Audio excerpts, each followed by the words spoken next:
Hello and welcome to the 22nd Scouching Report for the 2020 NHL Draft. Today we're going to be looking at one of the most perplexing prospects available, likely to go in the top 15 of this year's draft, Jake Sanderson of the USA NTDP team. Now, I will be the first person to admit that for the longest time, Jake Sanderson was not a player that I expected to be a first-round pick this year. But over the year, the more and more he played and the more I saw, and especially once I started tracking him, the higher and higher he kept bumping up my draft board, and now he's pretty solidly in my top 15, and I think that's where he's going to stay until the draft. And I came away from this tracking experience for Jake Sanderson with the real impression that he's a good example of why you can't just look at points to evaluate a prospect. So let's find out why. So the way we break down a prospect is we look at 5 separate categories: think, move, get, pass, and shoot. Within each one of these categories, we give them a number and a letter grade, where the number indicates the overall tier of talent that I saw across the 7 games I tracked, and the letter indicates the consistency within that tier that I saw across those 7 games. So first we go to the think category, and this is an area where I think Jake Sanderson really shines. In most situations, he's a very intelligent, defensive-leaning two-way defenseman. He's a player that does have some nice offensive instincts that you wouldn't notice just by looking at his stat totals, but he is a player who is absolutely a specialist when he is away from the puck. He tracks play extremely well, he can anticipate loose pucks and anticipate transitions very well, positioning himself in the neutral zone, using smooth and well-refined crossovers to cover a lot of ice really quickly without creating too much of a gap between him and a forechecker. But he's not just a defensive defenseman. He's perfectly capable of carrying pucks up the ice, carrying pucks deep into the offensive zone to create offensive chances, and even away from the puck, he's more than willing to jump into the offensive zone in an offensive rush as almost like another forward. He doesn't do it a tremendous amount of times, but he does pick his spots here really well. He can cut down the wing or cut down the middle of the ice, which is something that is very notable. He's capable of playing very solid defensively, especially in transition, but offensively he checks a lot of boxes that you wouldn't expect, again, looking at his stat totals. In the neutral zone is where Jake Sanderson shines, though. He can be very highly active in the best way you can imagine. He's not a player who will skate straight into a forechecker and challenge them, potentially putting themselves out of position, but he's definitely not a defenseman who creates a large cushion between himself and a forechecker either. He's an extremely well-refined thinker in terms of managing that gap between himself and a forechecker, slowly closing that distance and shutting play down either in the neutral zone or just after entering the defensive zone. And when turning that puck around, if he spots a seam going up the neutral zone, whether it's straight down the middle of the ice or down the wing, he is more than happy of skating it out of his own zone and moving it through the neutral zone and quarterbacking that rush. And when you look at all of the defensemen that I've sampled so far this season, Jake Sanderson currently sits 3rd in defensive blue line transitions and actually leads the pack in controlled offensive transitions across his own defensive blue line. But I can't say that he's a perfect all-around defenseman here. In his own zone, especially when play was getting hemmed in, there were times where I could catch him puck watching, especially from areas that weren't particularly under threat. This didn't happen a tremendous amount, and I do think that the pros with his game really outweigh the cons. But positional awareness is something that I did notice was a little bit inconsistent here. And I also felt that Sanderson from time to time tried to put a little bit too much responsibility on his own shoulders, and if he's going to keep doing that, he's going to need to have a bit of a higher separation gear. There were a few situations where I saw him take a puck around behind the net, but just not develop enough speed to outskate opposing forecheckers. So in the think category, I'm giving Sanderson a 1C. I really do believe that there is an extremely intelligent two-way defender here. Whether it's gap management in the neutral zone and defensive zone to shut down offensive breakouts, or turning pucks around in the defensive zone and moving them offensively with control, he does a lot of things really well that won't show up on traditional stat sheets. He can swing out wide with the puck, drawing defensemen towards the boards and then spot line mates in the middle of the ice and attack the middle, or he can do the opposite. Attack the middle, draw defenders towards him in the middle of the ice and move pucks out to the wings where there's more open space. He's just a very intelligent puck-moving defenseman with extremely good defensive instincts and a great ability to turn play around in his own end. Next we go to the move category, and here I really do need to highlight the progression in Sanderson's game from the beginning of the year to the end of the year. He was always a very good skater, but I felt that he got much more comfortable on his feet as the year went on. He got more and more responsibility, he was taking more and more risk with the puck on his own stick, and considering his age and the relative obscurity of his profile at the very beginning of the season, I really do believe that he is a great skater in all directions. He generates tons of power with his crossovers, and he can maintain control of the puck very, very well for a defenseman with his kind of profile. He uses his feet to stop up all over the ice and uses skill to create space between him and defenders so he can move pucks around the neutral zone to forwards that might be streaking into the offensive zone. He is the #1 defenseman I have tracked this season all year long in controlled offensive zone transitions per 60 minutes at 5-on-5. I don't really care how many points a defenseman scores, but if you're moving pucks offensively up the ice that often with control as often as he does, you need players that can stop transitions in the defensive end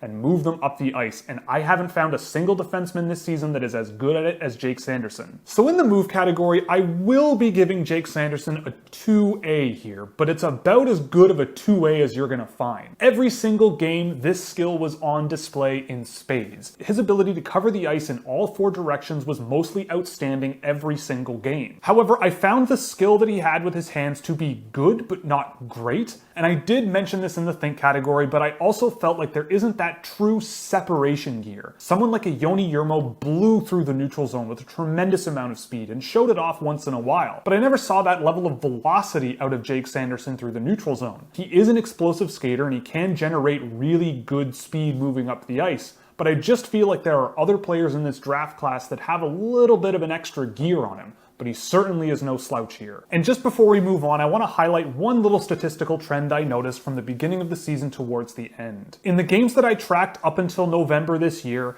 Jake Sanderson's controlled offensive zone transition percentage was 55%. And in the games since November that I've tracked, that number went all the way up to 81%. If he maintained an 81% pace over the whole season, that number would be right up at the top with the best names that I've tracked in that area of the game all season long. It's really apparent that Sanderson just knows how to move pucks up the ice with control and shut down opposing breakouts, and honestly, I don't really know what else you want out of a defenseman. Next, we go to the get category, and to a lot of people, this is what makes Jake Sanderson so desirable. In the modern NHL, you really need defensemen to focus more on playing with their stick and just shutting down offensive breakouts at high speed rather than rely on their physical tools. I find that often relying on your physical tools and skating directly at forecheckers can put you out of position, especially against faster and more skilled opponents. So taking a more careful and gap-minded approach to defending is the more modern way, and I think Jake Sanderson is an excellent example of that style of play. A lot of players that I've tracked that have similar defensive controlled zone transition percentages, they're often applying really aggressive pressure a lot of the time, which can put you out of position, but against slower junior competition, that can create a lot of loose pucks that can be scooped up by defense partners or wingers or centers that are back-checking. And in Jake Sanderson's case, he can anticipate opposing breakout routes really well, whether it's up the middle of the ice or along the boards, and his feet are at a high enough level that he can cover almost any amount of ice at a reasonable rate that can close out those breakouts in good amounts of time. And I say this a lot, especially in my live streams, but when I'm looking for defenders,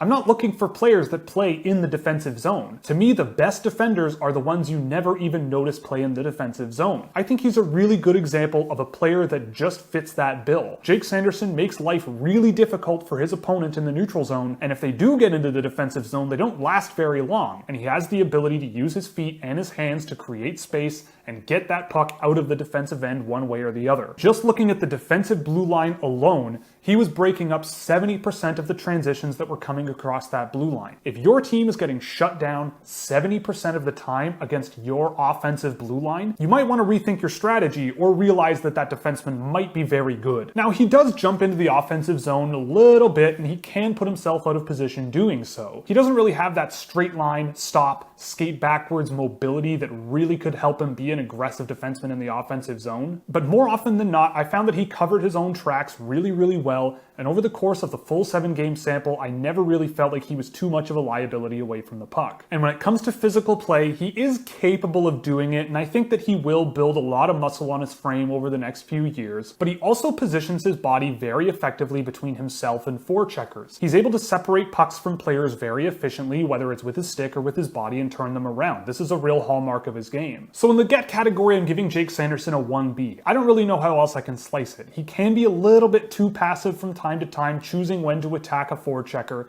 but that was pretty rare relative to the total sample. So his skating, intelligence, and projectability really show me how those defensive transitions were broken up, and I feel like it's at a much higher level than a lot of the defensemen that I've tracked this season. So I think he does need to get stronger on his frame and assert himself a little bit more often and be a little bit more positionally aware deep in the defensive zone. But I think these are things that you can refine over time, and I think you should get yourself a very good defensive player here down the road. Next, we go to the pass category. He had over 100 pass attempts per 60 minutes, which is very, very notable. This is a player that can both carry and pass the puck highly effectively. His completion percentage of 77% is 9th among my sampled defensemen, and the 3 defensemen I've tracked so far that he trails in pass attempts per 60 minutes do complete passes more often than he does. A lot of defensemen who have really, really high pass attempts per 60 often go D to D a lot looking for seams in the neutral zone. But Jake Sanderson will attack the neutral zone quite often and really get himself into tough scenarios and spot line mates through the neutral zone really effectively. I feel like he's trying more difficult, aggressive pass attempts more often than a lot of the players that might be completing more passes than he does. And there are rare moments, but there are moments where it feels like Sanderson almost operates like a center. He jumps right into the neutral zone with control of the puck and not only moves pucks to line mates along the wings or down the middle of the ice,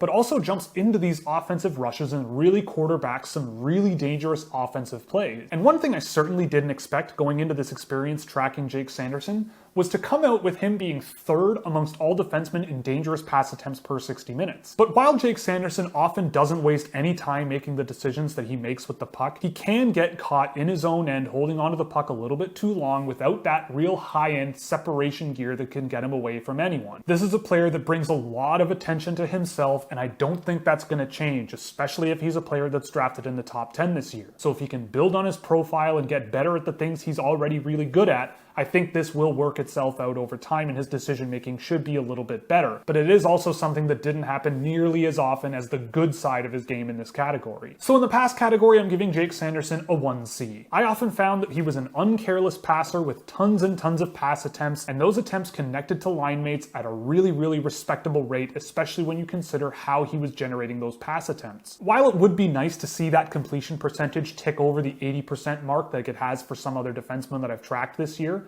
it was really impressive to see him generate so many controlled offensive transitions both with his feet and with his passing. And he also showed that he can be surprisingly aggressive, which is something that I certainly didn't expect when you consider his point totals. And it's another indicator that you cannot just look at point totals when you look at a player like Sanderson. Finally, we look at the shoot category. And with defenders, it's always hard for me to really evaluate the importance of how they shoot the puck. But Sanderson is certainly not afraid to shoot the puck. He was 4th in my sample for shot attempts per 60 minutes individually, and he was also 3rd when you look at dangerous shot attempts amongst defenders. Sanderson amongst defensemen is 4th in the percentage of his shot attempts that came from dangerous areas, and it indicates to me that while he's not as aggressive with his shooting as someone like a William Wallander, he did generate dangerous shot attempts on his own stick at a rate 7 times greater than that of Jamie Drysdale. He usually keeps his shots nice and low, generating a lot of rebounds offensively, but I really don't know how projectable it will be for him to be a potential goal scorer. He is willing to step up into the offensive zone and make those shot attempts from dangerous areas, so there might be a goal here and there from him, but this is a player that I think will be marked by his passing and puck movement more than anything. So in the shoot category, I'm giving Sanderson a 2A. It was consistent from game to game that he was willing to shoot the puck relatively often, but he's also willing to step up into the offensive zone and take dangerous shot attempts at a rate that was higher than most defensemen I've tracked. Again, something I didn't expect going into the tracking experience. His shot on its own is not the hardest I've ever seen, but he usually keeps it pretty low, trying to create rebounds and scoring chances from there. But what's really interesting to me is his shot selection, and when you combine that with his mentality of jumping into the offensive zone with the puck and making a pass or taking a shot on his own,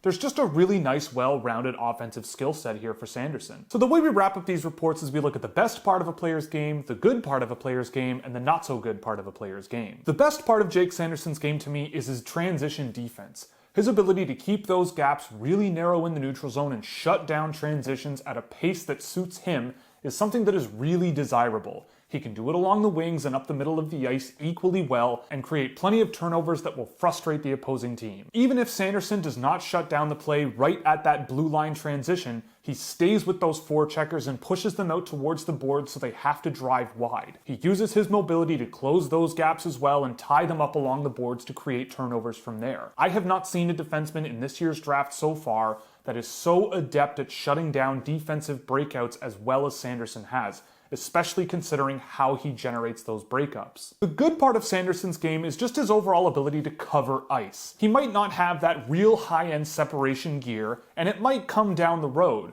but what's really enticing about his game is just the mobility that he has. He is perfectly capable of carrying pucks offensively, moving to open and close space left and right, with great backwards mobility to go along with it, and he knows how to use his mobility to his advantage, and it only got better as the year went on. He flows freely through all three zones of the ice, finds line mates effectively with the puck, finds seams for him to attack on his own with the puck on his own stick, and shuts down opposing breakouts extremely well, and a lot of that comes back to the general mobility that he has shown time and time again. The not so good part to me is a little bit complicated. Knowing now that this is a player that very well could be a top 10 pick in this year's draft, I couldn't help but watch him play hockey and think, okay, but so what? And don't get me wrong, I do think Jake Sanderson is an impact player and will be a valuable piece of an NHL franchise. But the question to me is just how valuable his profile will be. There are other defensemen in this year's draft that are within striking distance of Jake Sanderson's overall skating ability in all four directions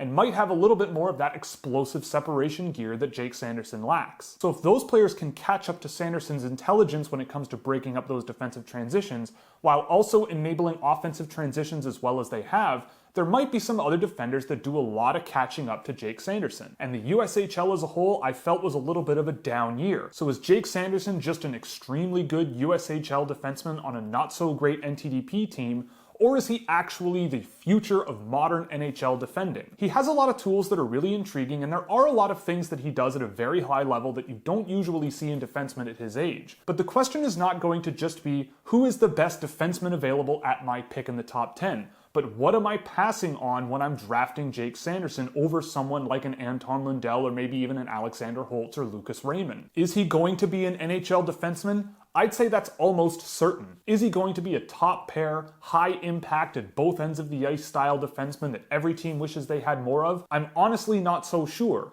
But he's not a bad bet to make if that's what you're trying to develop him into. But if you're a team in the top 10 looking at drafting Jake Sanderson, it's really going to come down to who's available on the board and what are you passing on in order to draft this profile of a player. And in my opinion, I think in this year's draft in the top 10, there is an absolute boatload of electrifying offensive talent that I think has a higher impact on the NHL game down the road at the end of the day. So overall, I'm giving Jake Sanderson a 1C. In my view, as of right now, Jake Sanderson is the best transition defender both offensively and defensively available in this draft. His ability to manage gaps, control and patrol all areas of the ice, and his talent moving and controlling the puck up the ice offensively is really desirable when you combine everything together. These are all really understated parts of the game, but they are all pivotal to enabling high-octane offenses to play more offensively. These are all little parts of the game that are very understated and don't show up on traditional stat sheets, but are very, very important,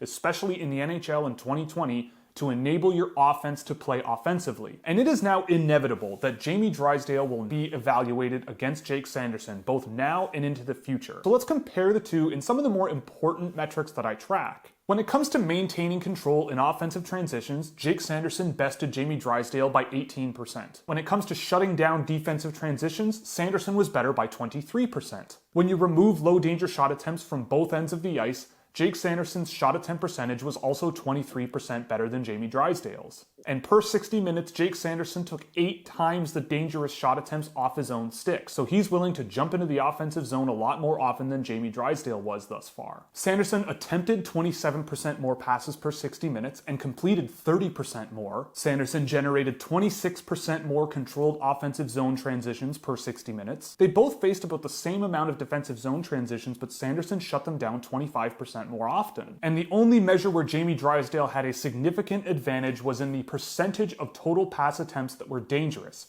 He bested Sanderson by 16%, but when you look at dangerous pass attempts per 60 minutes, Jake Sanderson actually ended up on top by 6%. The one caveat I would point out about that comparison is that in my tracking of Jake Sanderson in the USHL, there were a tremendous amount of penalties called going both ways, and that meant that Jake Sanderson's 5-on-5 ice time was significantly lower than Jamie Drysdale. But a lot of those trends are so vast that they're really hard to ignore. And there is definitely a competitive difference between the USHL and the OHL, but that really helps explain to me why these two defensemen over time have slowly converged to similar draft slots. But the concern to me is still the same. What is the impact that a player like Jake Sanderson could have in the NHL down the road? Are you looking at Jake Sanderson as such a great enabler of offense and suppressor of defense that you're willing to pass on a potential 30, 40, maybe even 50 goal scorer in Alexander Holtz if push comes to shove? Personally, my answer to that question is no, but I've heard plenty of reasonable explanations as to why that answer might be actually yes. But I do think that Sanderson is an example of a defenseman that everyone should have on their team. Shutting down the opponent in the neutral zone so you don't even have to play in the defensive end,